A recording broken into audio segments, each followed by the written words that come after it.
안녕하세요. 이번 컨퍼런스에서 전지적 안드로이드 시점 발표를 맡게 된 박상선입니다. 우선 저는 이 컨퍼런스에서 여러분들에게 왜 앱을 선택해야 하고, 그리고 앱 중에서 왜 안드로이드를 선택해야 하고, 그러면 어떻게 안드로이드를 공부하고 취업할 수 있는지에 대해서 설명드리기 위해 이 자리에 나왔습니다. 우선 왜 앱인가에 대해서 먼저 설명해 보겠습니다. 첫 번째는 제가 간단한 문제를 내보겠습니다. 여러분 주머니 또는 손에 항상 가지고 다니고 서로 붙어있지 않아도 대화할 수 있게 도와주고 언제 어디서든지 검색과 게임을 할 수 있게 도와주는 것, 이것이 무엇일까요? 아이폰이요, 아이폰! 네, 맞습니다. 바로 휴대폰입니다. 이렇게 모든 사람들이 가지고 다니고 소지한 휴대폰은 그 자체만으로도 대중적입니다. 그리고 이것은 바로 많은 일자리가 있다는 것과 같은 의미라고 생각하시면 됩니다. 두 번째는 평소 내가 사용하는 앱들을 만들어 볼 수 있다는 장점입니다. 다음 세 개의 화면은 각각 토스, 인스타, 카카오톡입니다. 다들 한 번씩 사용해 보셨을 앱인데요. 앱을 공부하게 되신다면 여러분이 직접 이런 앱들을 만들어 보실 수 있을 겁니다. 세 번째는 유명한 앱을 만들면 돈을 많이 벌 수도 있다는 겁니다.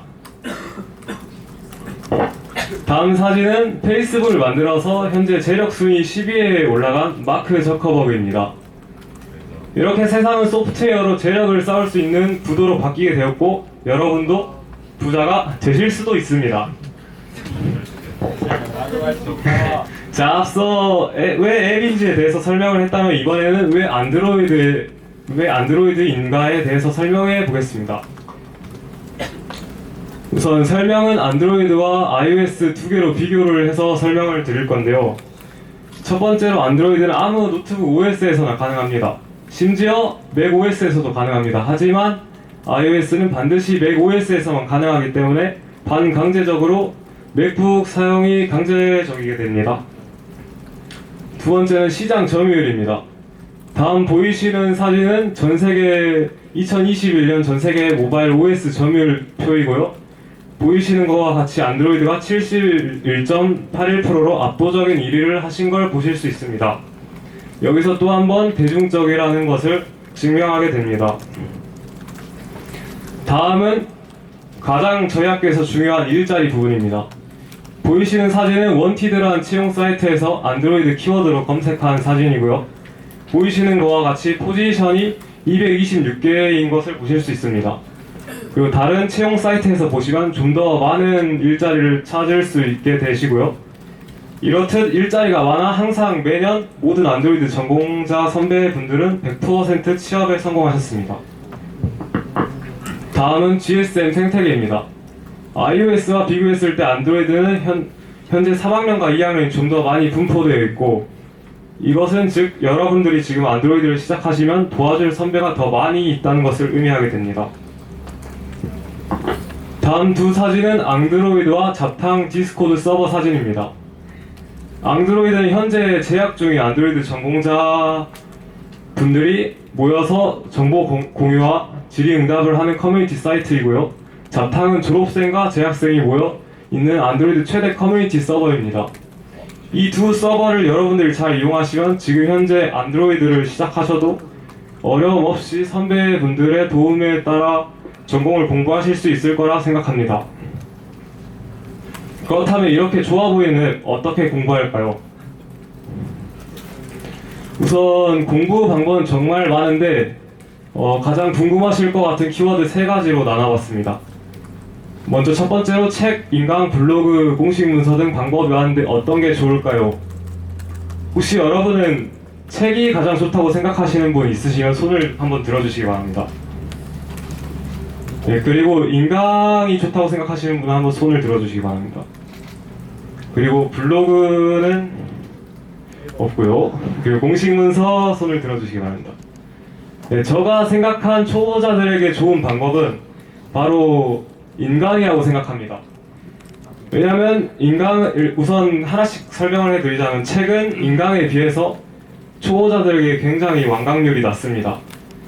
즉 호불호가 굉장히 낮은 의미고, 블로그는 공부하는 입장에서 키워드별로 직접 검색을 해서 공부하기 때문에 커리큘럼이 정해져 있지 않습니다.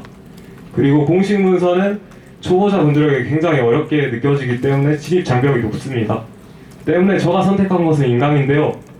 그럼 언제까지 인강을 들어야 할까요? 저도 아직까지 인강을 보면서 공부를 하고 있습니다. 그럼 어떤 사이트에서 인강을 들어야 할까요? 제가 생각하기에는 초보자분들은 인프런과 패스트 캠퍼스, 그리고 그 다음으로는 중급자분들은 패스트 캠퍼스와 유데미를 사용하시면 될 것 같습니다. 여기서 좀 더 많은 정보를 얻고 싶으시다면 해외 사이트인 유데미를 이용하시면 됩니다. 그럼 공부법은 알았는데 어떤 순서로 공부를 해야 할까요? 제가 실제로 공부한 것을 토대로 5가지로 나눠 보았는데요. 우선 첫 번째로 안드로이드 기초에 대해 공부합니다. 언어 및 기본적인 레이아웃, 액티비티, 프레그먼트 등을 공부하게 됩니다. 저는 패스트 캠퍼스로 공부했습니다. 그리고 이 공부한 내용을 토대로 토이 프로젝트를 진행해 보는데 굳이 꼭 진행하실 필요는 없지만 이제 진행하시면 배웠던 내용을 복습하고 굉장히 좋은 기회가 됩니다. 그 다음으로 여러 대중적인 라이브러리, 비동기 처리, 의존성 주입, 이미지 처리 등을 사용하는 라이브러리를 공부하시면 됩니다. 그리고 안드로이드에서 대중적으로 사용하는 디자인 패턴과 클린 아키텍처 등을 공부하여 마지막으로 프로젝트를 진행하시면 됩니다. 이때 진행하실 때 토익 프로젝트도 좋지만은 이제 서비스를 직접 경험해 보시면은 나중에 포트폴리오를 채울 때 굉장히 좋기 때문에 서비스를 한 프로젝트를 진행해 보시는 것도 추천드립니다. 그렇다면 공부한 내용을 어떻게 취업을 하게 될까요? 우선 제가 생각하는 이력서 부분은 어떤 게 들어가면 좋고 어떤 게 들어가면 안 좋은지에 대해서 5가지로 추려봤는데 이건 제 개인적인 생각이니까 너무 맹신하지는 않으셨으면 좋겠습니다. 우선 첫 번째로 수상 경험은 관련 직종 대회 수상 경험이면 정말 좋습니다. 하지만 이제 뭐 예를 들어서 축구 대회 우승, 뭐 글쓰기 대회 우승 등은 굳이 넣을 필요가 없겠지요. 그리고 컨퍼런스 참여 경험은 자신이 참여해서 배울 수 있는 기회를 넓히는 건 좋지만 굳이 채용 담당자한테 자신을 어필하는 그런 짧은 시간에 어필을 해야 하는 이력서에 넣는 것은 약간의 낭비라고 저는 생각합니다.